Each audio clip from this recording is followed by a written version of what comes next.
अस्सलाम वालेकुम। उम्मीद आहे त सभु ठीक ठाक ख़ैर ख़ैरियत सां हूंदा। प्रीवियस लेक्चर में असां डिस्प्लेसमेंट डिस्टेंस ऐं उन सां जुड़ियल जेके मेन पॉइंट्स हुयूं डिस्कस कयो हुयोसीं। अॼु जो असांजो जेको टॉपिक आहे उहो आहे असांजो स्पीड सां रिलेटेड स्पीड या असां चवंदासीं त एवरेज स्पीड। हाणे इन स्पीड सां रिलेटेड असां वेलासिटी खे बि कंपेयर करे डिस्कस थोरो थोरो करे हलंदासीं।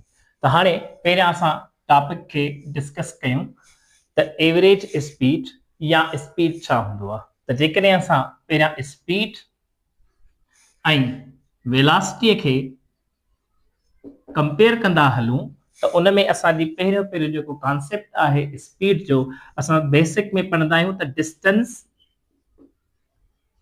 covered by a body with respect to time is called speed. ऐं वेलासिटी छा हूंदी आहे? Displacement covered by a body with respect to time is called velocity हूंदी आहे।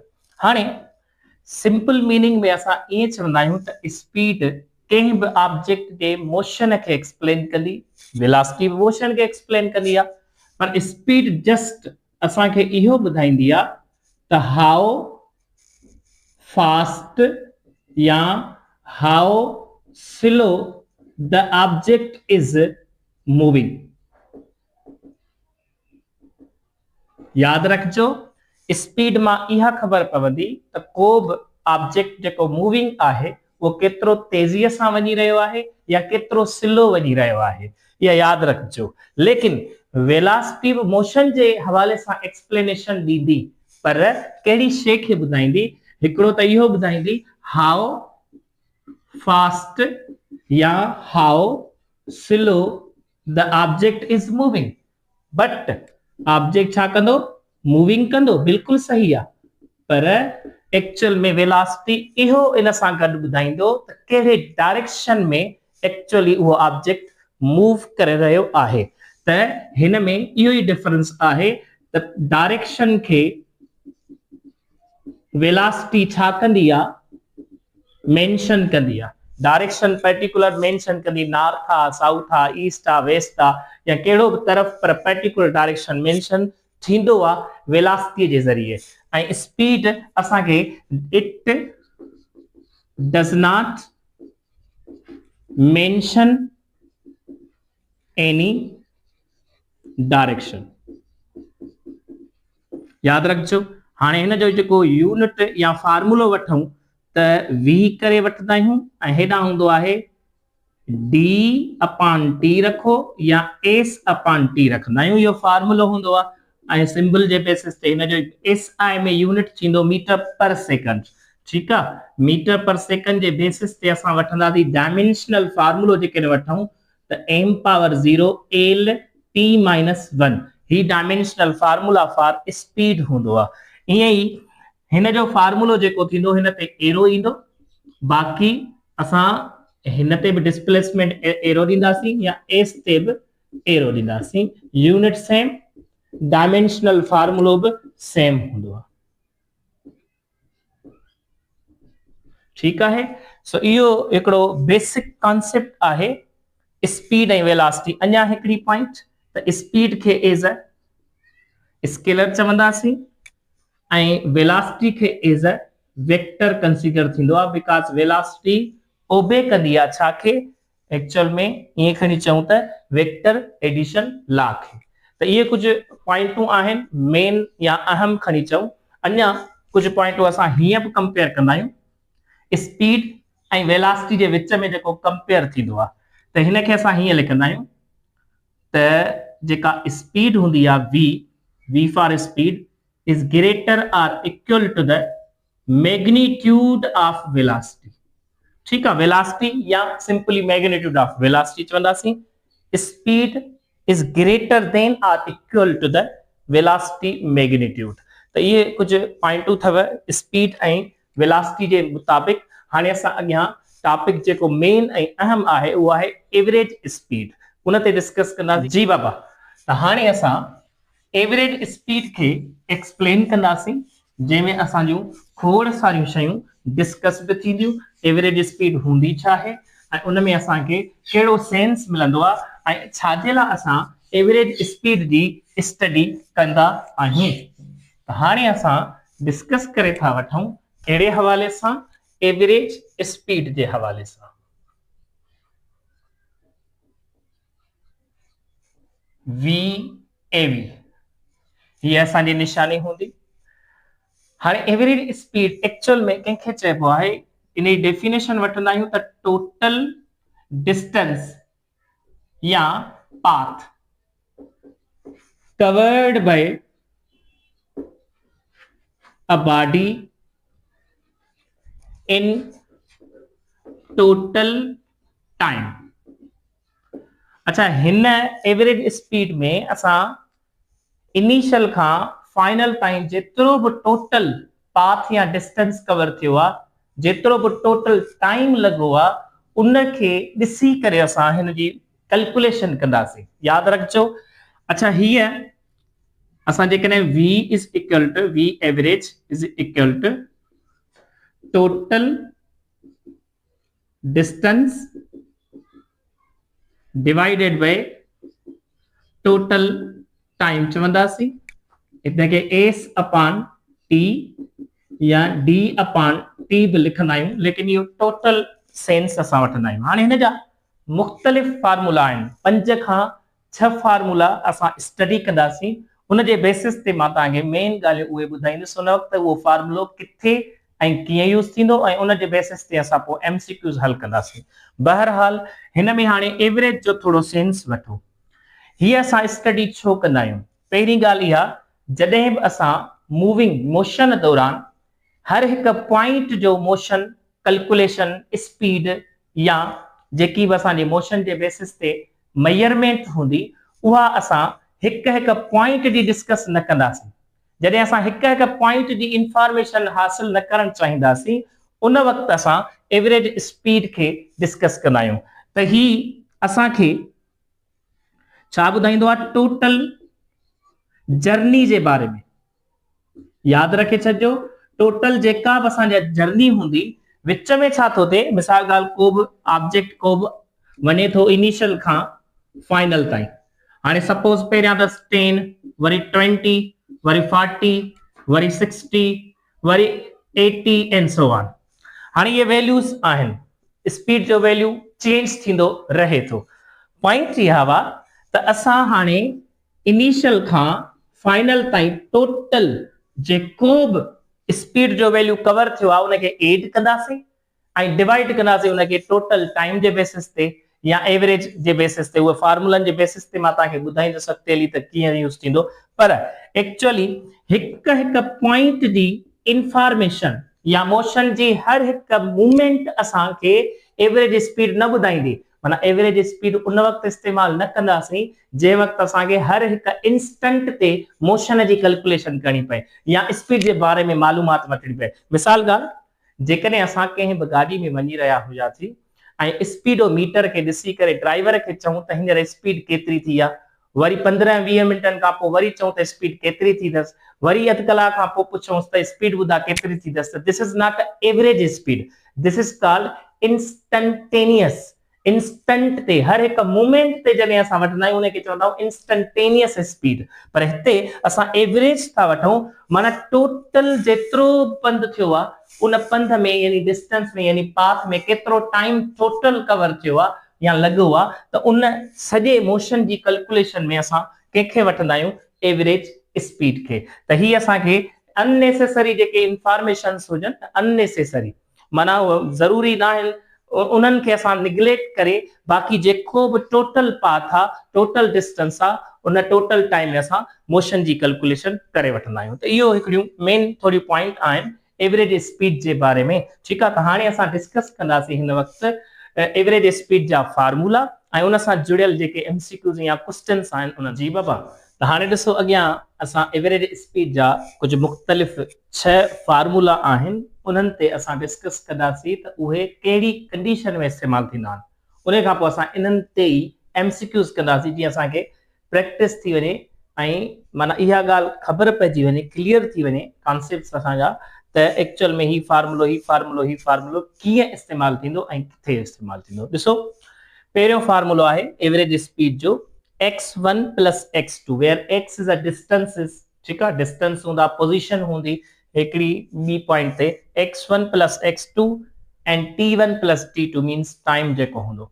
हाणे ही कॾहिं इस्तेमालु थींदो आहे जॾहिं को ऑब्जेक्ट मोशन में हुजे स्पीड जे बेसिस ते, उन दौरान ऑब्जेक्ट मूव करे स्ट्रेट लाइन में वञे त पोइ लाज़मी आहे इनिशियल पॉइंट ऐं फाइनल पॉइंट कवर कंदो, स्टार्ट थींदो।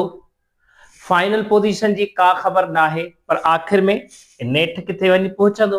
त जॾहिं कवर करे न चुको हुजे पर वो मोशन में हुजे, मूविंग हुजे विदाउट चेंजिंग डायरेक्शन माना स्ट्रेट लाइन में। याद रखजो जॾहिं ही फार्मूलो असां यूज कंदासीं त ही स्ट्रेट लाइन जे बेसिस ते आहे, ठीक है, स्ट्रेट लाइन। हाणे ऑब्जेक्ट मूव करे in time t1 and t2 without changing direction shows different positions। लाज़िमी आहे स्टार्टिंग पॉइंट वारी पोजीशन डिस्टेंस अलग हूंदो, वरी फाइनल में अलग हूंदो। त उन्हनि ॿिन्ही खे एड कबो जेके ॿ पोजीशंस मिलियल हूंदियूं ऐं टाइम खे बि एड कबो। उन हिकड़ी पोजीशन ते टाइम कवर थियो हूंदो, वरी ॿी पोजीशन ते बि टाइम कवर थियो हूंदो। त ही हिन मां क्वेश्चन मोस्टली न्यूमेरिकल घटि सम टाइम ईअं अची सघे थो ही एग्जैक्टली फार्मूलो।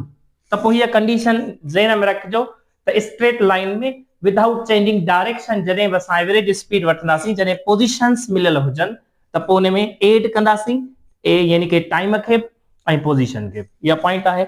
सेकंड नंबर फार्मूलो आहे एवरेज स्पीड जो x2 minus x1 upon t2 minus t1। हाणे हिते ॾिसो हिते ऑब्जेक्ट मूव पियो करे त एड आहे, हिते छा थींदो जो डिफरेंस थो वठे त हिते पहिरियां ई x1 डिस्टेंस तय थी चुको आहे, x2 बि डिस्टेंस तय थी चुको आहे। इते ही असां कोन चवंदासीं त एक्चुअली मूविंग आहे, नो माना ऑब्जेक्ट इज एट x1। याद रखजो इज एट x1 माना x1 कवर करे चुको, वरी x2 माना x2 बि कवर करे चुको आहे, मोशन में ना आहे कवर करे चुको आहे। त पोइ असां छा कंदासीं डायरेक्ट जेकी फाइनल पोजीशन कवर करे चुको आहे उन्हे मां माइनस कंदासीं इनिशियल वारी पॉइंट के यानी स्टार्टिंग वारी पॉइंट के। त डिफरेंस वठंदासीं तॾहिं जॾहिं असांखे इहा ख़बर हुजे उते कंडीशन में त ऑब्जेक्ट मोशन करे चुको आहे। त object is eight x1 and x2 इन t eight t1 and t2। याद रखजो इहा ॻाल्हि, त डिफरेंस त न वठबो। थर्ड नंबर प्रॉब्लम ॾिसो vt1 plus vt2 upon t1 plus t2 आहे एवरेज स्पीड जो। हाणे त सोचे तो object move with speed v1 for t1 and v2 for t2।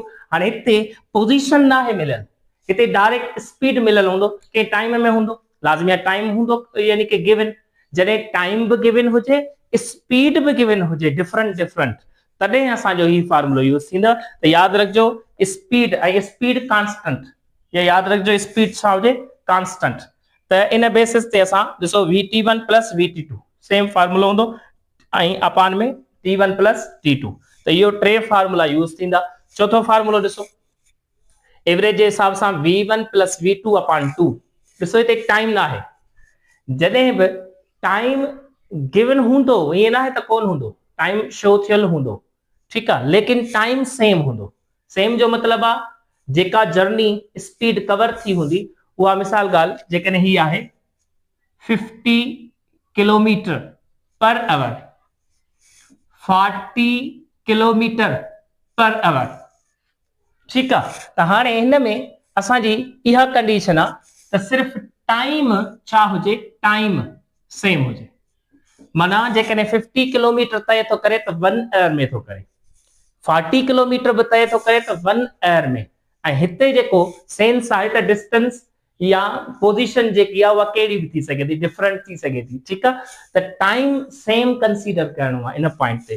त उन वक़्तु v1 प्लस v2 अपॉन 2 बस ॿ जेके स्पीड मिलियल हुजनि ऐं डिस्टेंस सेम न हुजे। याद रखजो इहा ॻाल्हि, वेन distance is not equal या सेम। ठीक है, बिन स्पीड जे बेसिस ते जेकॾहिं असां वठूं त हितां असां पंधु कयूं, मिसाल ॻाल्हि जेकॾहिं नौशारे मां निकिरां मोरे वञा, वरी मोरे मां नौशारे न अचां, छो जो इहो सेम पाथ थी वियो। जेतिरो पंधु नौशारे खां मोरे लॻंदो ओतिरो पंधु मोरे खां नौशारो लॻंदो, त इहो त पाथ जर्नी सेम थी वई। जॾहिं जर्नी सेम न हुजे, माना नौशारे खां मां वञा यानी कि मोरो, त वरी अचां सिधो नौशारे न वरी कंडियारो हली वञा, त इते आहे सेम जर्नी न आहे, डिस्टेंस सेम न आहे। त इहा पॉइंट आहे त जॾहिं डिस्टेंस सेम तय न थिए, टाइम सेम हुजे, उन वक़्तु जेके बि स्पीड जा वैल्यूज़ आहिनि उन्हनि खे एड कबो।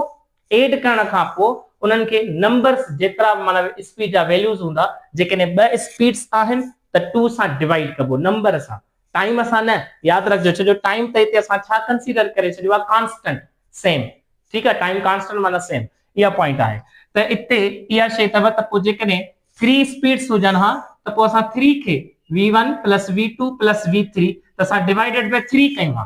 त इन खे असां फार्मूलो मैथमेटिकली बि पढ़ंदा आहियूं, यानी कि sum of quantities divided by number of quantities, त उहो हिन सां बिलोंग थो करे। त इहा कंडीशन यादि रखिजो, जॾहिं डिस्टेंस सेम न हुजे, इहा पॉइंट हुजे त distance is not same equal, journey same न हुजे। पर इन पॉइंट ते त जॾहिं जर्नी सेम हुजे त पोइ छा थींदो, ॾिसो 2v1 v2 upon v1 plus v2, यादि रखिजो 2v1 v2 upon v1 plus v2। जेकॾहिं ॿ स्पीड, मोस्टली ॿ स्पीड हूंदियूं आहिनि, डिफरेंस असां वठंदासीं त ॿिनि स्पीड जो वैल्यू मिलियल हूंदो। When distance of journey is equally distribute in same time, time बि सेम ऐं डिस्टेंस बि सेम। असां जॾहिं जर्नी वठूं, यानी जॾहिं को पाथ रिटर्न बैक करे सेम पाथ में, मिसाल ॻाल्हि जीअं सवेल एग्जांपल ॾिनो, जेकॾहिं मां नौशारे खां मोरे थो वञा, वरी मोरे खां नौशारे ई अचां, त सेम पाथ आहे, सेम जर्नी आहे, डिस्टेंस इक्वल ऐं टाइम बि सेम कंसीडर करणो पवंदो, टाइम बि सेम इक्वली सेम टाइम ते वापसि मोटे। त असां इन सिंपल खे यानी केस में चवंदासीं त 2v1 v2 upon v1 plus v2, त जर्नी बैक थे रिटर्न थे सेम पाथ में, सेम, तॾहिं असां ही फार्मूलो यूज कंदासीं। 6 नंबर में ॾिसो 3v1 v2 upon 2v1 plus v2 अथव।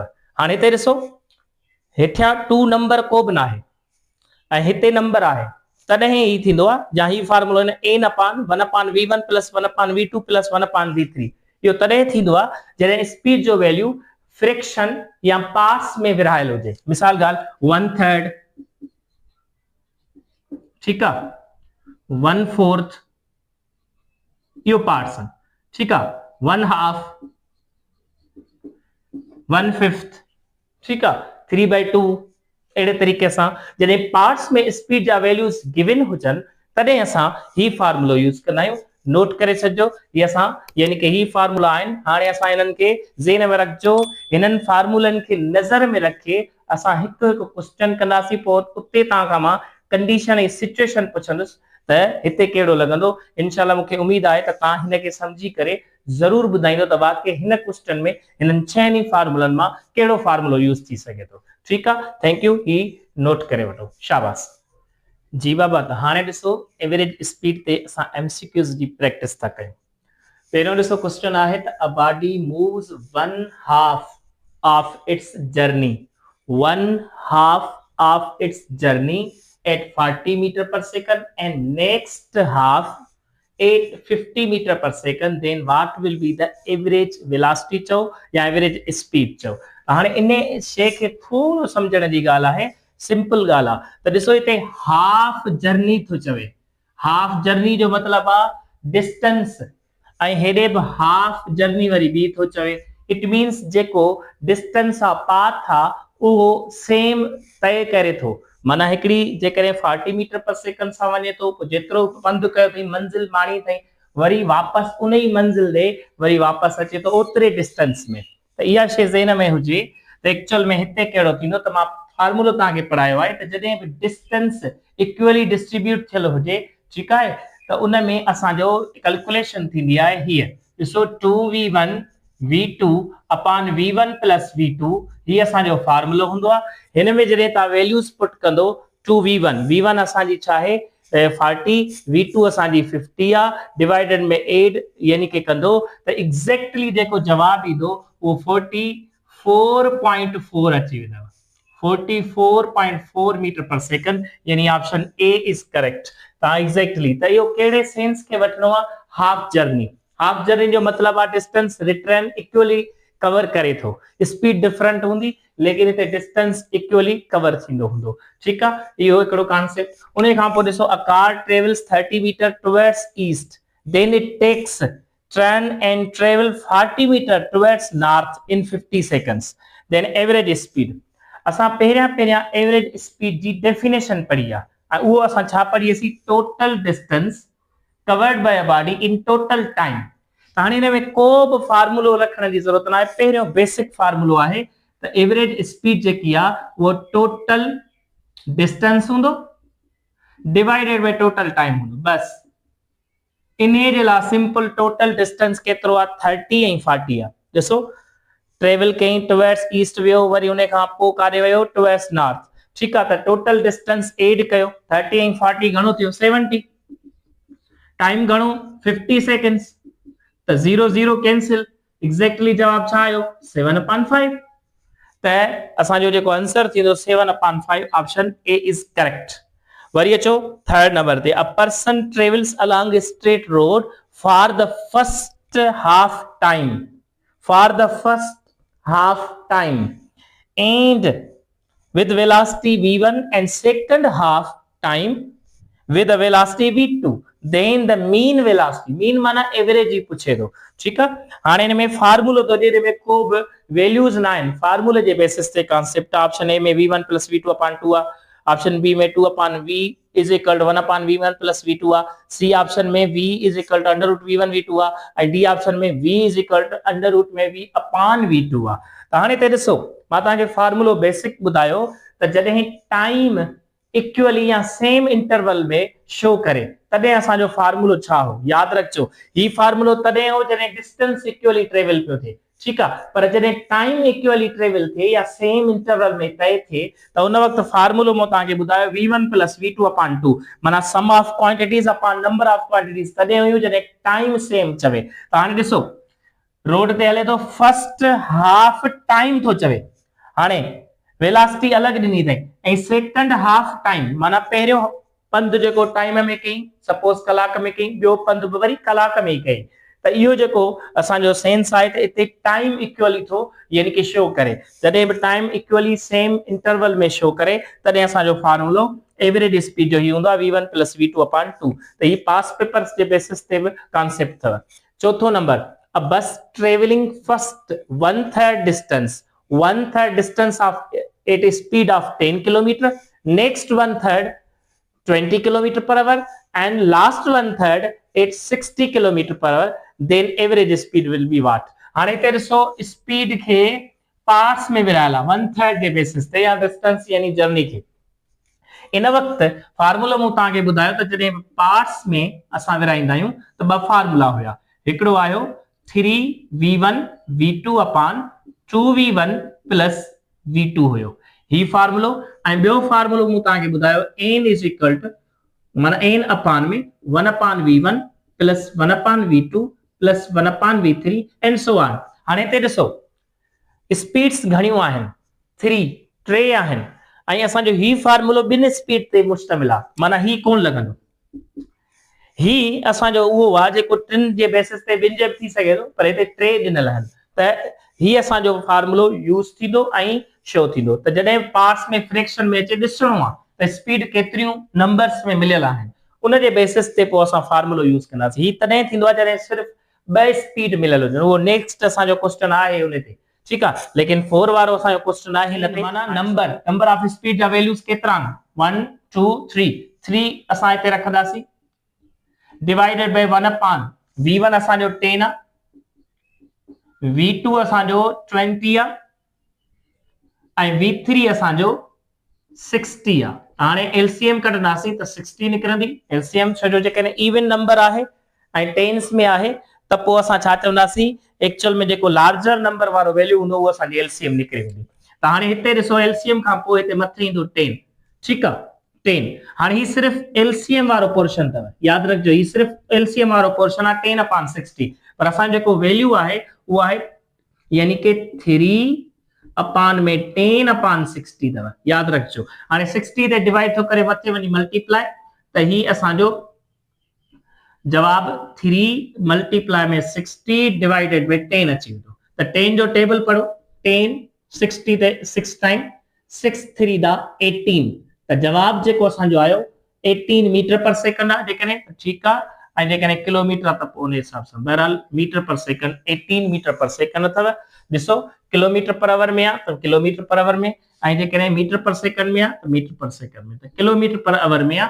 ठीक आ तो ॾिसो ऑप्शन सी करेक्ट थो थिए त इन शइ खे समझणो आ त असांजो क्वेश्चन कहिड़ो आ ऐं फार्मूलो कीअं यूज़ थींदो ठीक आ 5 नंबर ते अचो अ car travels 1/3 of distance with a speed of 20 meter per second and raced with the speed of 60 meter per second, then what will be the average speed? हाणे हिते ॾिसो 2 स्पीड्स आहिनि हाणे पार्ट्स में आ त पोइ असां ही फार्मूलो यूज़ न कंदासीं एक्चुअल में ही यूज़ कंदासीं 3v1 v2 upon 2v1 plus v2 त जॾहिं ही तव्हां यूज़ कंदो त ॾिसो पाण 3v1 असांजो छा आहे एक्चुअल में 20 ऐं 60 डिवाइडेड बाय 100 सो जो भाई ऐड कंदो लाज़मी आहे 2v1 प्लस v2 अची वेंदो त 100 जे बेसिस ते अची वेंदो जॾहिं तव्हां डिवाइड करे जवाब कढंदो त एग्जैक्टली जेको जवाब ईंदो वो 36 मीटर पर सेकंड सो जो मथे ईंदो 3600 ऐं 10 सां जॾहिं डिवाइड कंदासीं त 36